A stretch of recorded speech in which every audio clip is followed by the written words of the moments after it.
Now, for those of you who've never heard about compounding interest, to give you just a little eye-opener as to the power of this kind of stuff, check out the story of Theodore Johnson. This was a dude that worked for UPS, never made more than £14,000 a year in his entire life, and yet by the time he retired, he had 70 mil in his pension or bank account.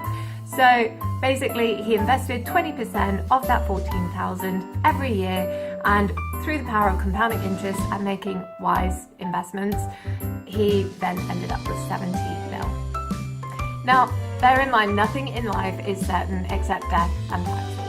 Good old Benjamin Franklin might be stating the obvious, but just bear this in mind when it comes to the investing world, because it can be unpredictable and nothing is guaranteed. Now, this bit is really crucial, guys.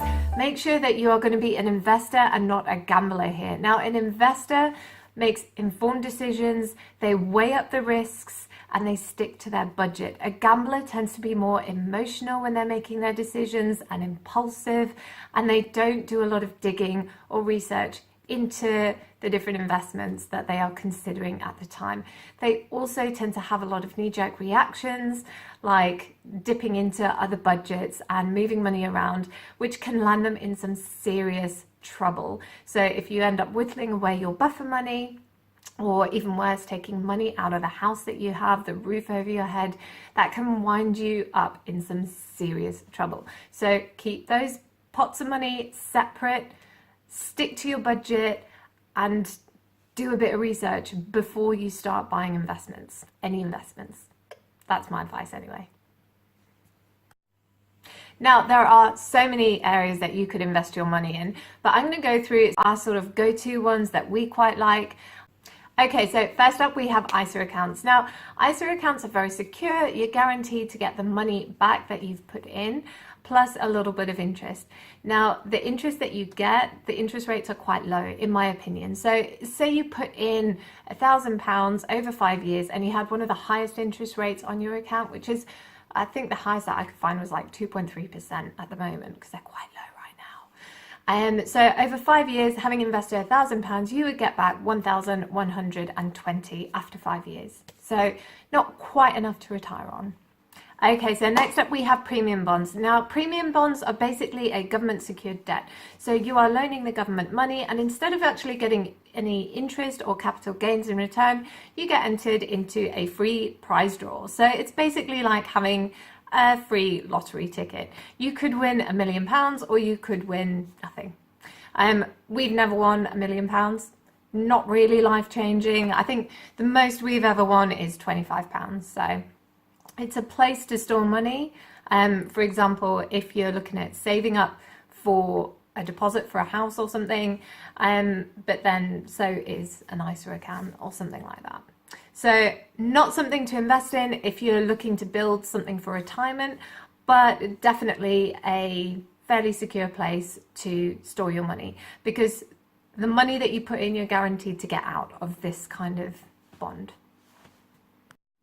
Okay, so next up we have bonds. Now, with bonds, they're basically an IOU from the government or the corporation that you have got them from.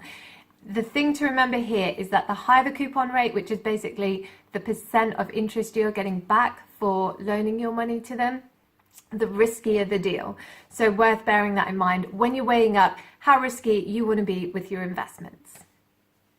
Now, bonds are basically considered safer than stocks and shares because whoever you've got that IOU from, so whoever you've loaned your money to, they are basically promising to pay you back the money that you've invested as well as interest. Whereas when you're investing in stocks and shares, you're investing your money into the company, and if it does well, you do well. If it doesn't, you don't. And they're not intending on paying you back interest. It's more about the percentage of the company you own as to what you get back and the value of the company. Which brings us to the next one, stocks.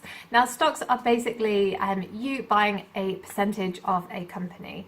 So with enough research, you can make quite a good educated guess as to whether or not you think it's going to do well or not.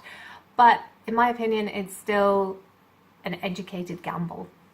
So riskier than bonds, but you could see a greater return if you do your research and if you're lucky. Okay, and now we come to one of my personal favorites, index funds. Now, with index funds, they hedge your bets and spread the eggs quite nicely.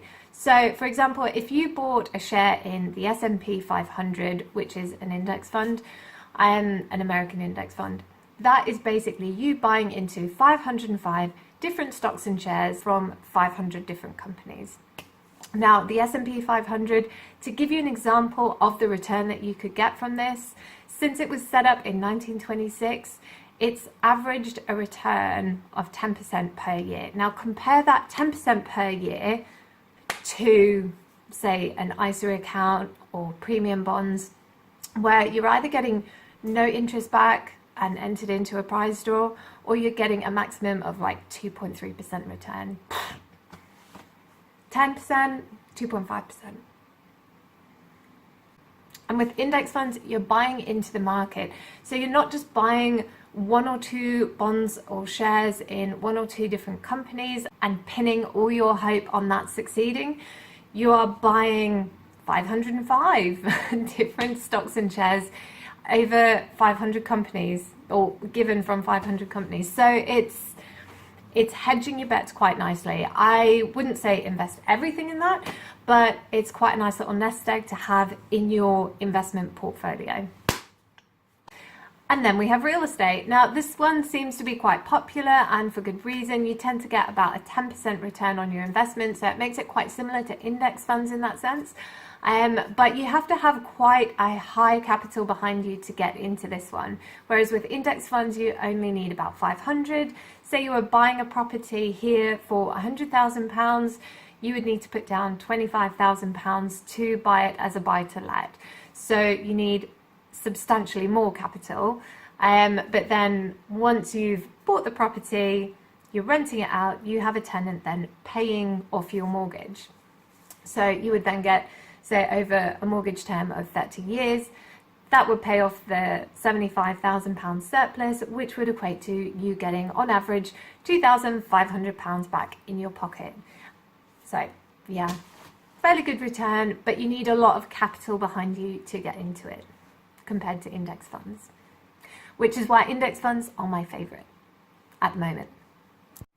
Okay, now we're going to go into a little bit more depth in the investing side, because real estate is pretty straightforward. Most people know how to go about doing that and investing in property, because you basically do that through your real estate agent and your bank manager. So, and then with ISAs, you set them up directly with your bank, and premium bonds, you set them up online. Google it, it's all on there.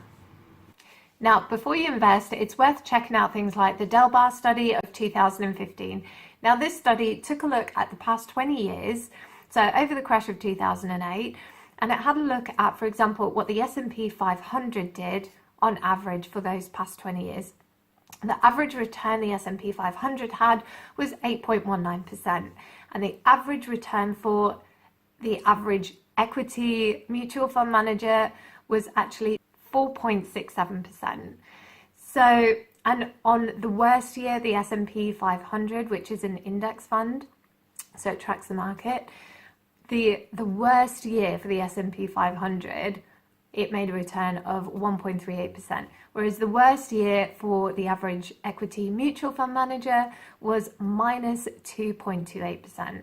Then you've also got the fees that they charge to pay, as well as any tax that's due.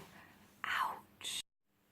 Okay, so now we're going to take a look at Ray Dalio's all-weather fund. So basically a balanced portfolio that they back-tested and stood the test of time over the 70 years that they back-tested it. In your balanced portfolio, you would have about 30% of your investments in stocks and shares. So equities, these are more volatile, that's why it's smaller and it's only 30%.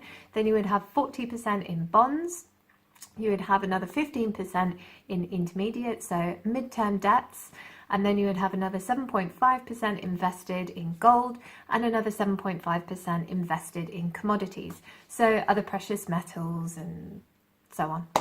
And you can't get lazy. This is your portfolio. You need to take care of it. So to make sure that you keep it balanced in terms of the level of risk, you would then need to take a look at resetting once a year. So spend 15 minutes once a year going through your portfolio, You'll probably find that some areas did better than expected, others did a little bit worse. Make sure you move things around so that you still have those percents in the areas that you want them to be in. Okay, so one way to invest would be to go onto Vanguard's website, set up an ISA, and then invest through there. Now, they have the lowest fees that I have been able to find. They charge 0.15%, which basically for the one-off minimum installment that you can actually make, or minimum investment that you can make, that would be £500, or you can make a £100 monthly commitment to invest. So for the 500 one-off investment that we made, we paid 75 pence per year in fees to them, and then we paid an extra, I think it was, what was it, and then we paid 58p for the OCF. So that's basically the ongoing fund charge that you pay to the fund for having bought it. So yeah, it cost us £1.33 in Vanguard fees and the OCFs in total per year. That's amazing. If you compare that to something like Freetrade, which I think Freetrade definitely has its place, it's a lot more fun. It's kind of like an app version. It's been made quite young, cool and colourful, bright pink, and it's very easy to use, and it's exciting because you can kind of watch your shares go up and down and up and down, and hopefully more up than down. But you know, it's very fun to use. But if you go for their basic account, that's free. But if you want to set up an ISA so you avoid any pesky paperwork and tax charges on gains above your allowance, then you would have to pay £36 per year. So £36 compared to 75 pence, I mean, you can't really compare the two. So Vanguard's site is a lot more old-fashioned. It's not quite as fun, but this is business, you know. You don't, unless you're just looking to kind of gamble and use it as like a hobby and not actually invest in your future, I would go for Vanguard ISAs over the Freetrade ISAs any day of the week.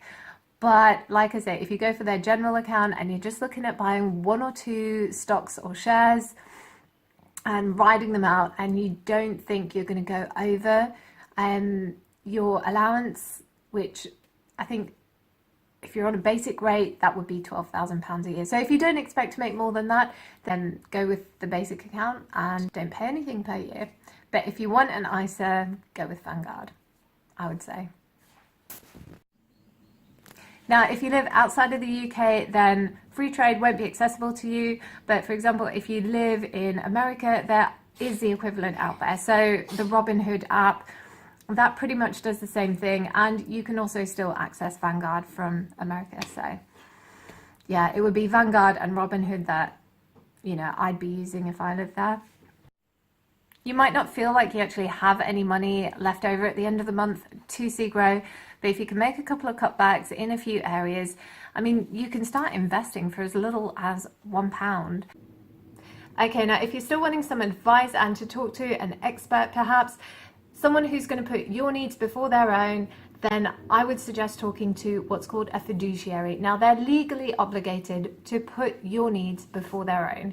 If you go and talk to someone like a broker, that's basically like going to a car salesman and asking him advice on what car to buy.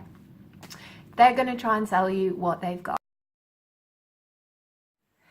If you have debt, make sure you get rid of that first before you take a look at investing, because any money that you actually make from investing is not likely to equal or outdo the amount that you're being charged from the debt that you already have. So get rid of the debt first, then take a look at investing and growing your money. If you're having problems with the debt, check out Mastering Money Part 1, which is all about debt. If you're having trouble getting control over your finances and managing on a day-to-day basis longer term to keep those finances under control, then check out Mastering Money Part 2. And otherwise, start doing your research, guys. I'm really excited. I think this is going to be a game changer for a lot of people. And I'm hoping it opens doors to areas that you otherwise wouldn't have thought possible. So stay tuned, leave your comments down below, and we'll see you guys soon.